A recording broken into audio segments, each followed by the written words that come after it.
Ja siin me olemegi enda Challenge'i stuudios. Algamas on ei miski muu kui saatejuhtide mõõduvõtt. Ketlin, sinu elu esimene saatejuhtide mõõduvõtt, kuidas tunne on? Tunne on hea, sest mina tulin siia võitma. No seda me veel vaatame, kas sa võidad. Aga meil on kaasa võetud minul üks sinine õhupall ja sinul üks punane õhupall. Ja mis me tegema hakkame?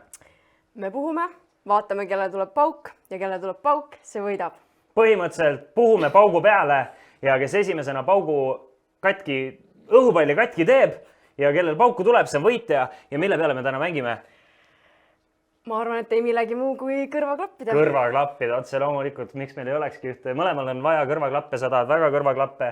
Ma tahan võib-olla isegi veel rohkem kõrvaklappe. Nii et siin me ennast tagasi ei hoia. Oled valmis? Jaa. 3, 2, 1, läks!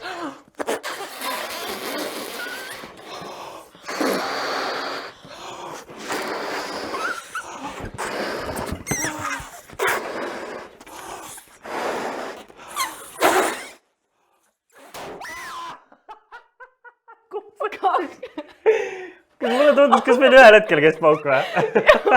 Ma ei kuule praegu mitte midagi. Meil on vaja kõrvaklappe, kuule. Ma arvan, et meil ei jää muud üle. Me peame viiki leppima ja mõtlema, kuidas me selle lahendame. Võib-olla tulevases saates teeme uuesti. Oled nõus? Okay. No nii, lepime viiki. Vot selline mõõduvõtt täna, aga meie lähme nüüd ja mängime bingot.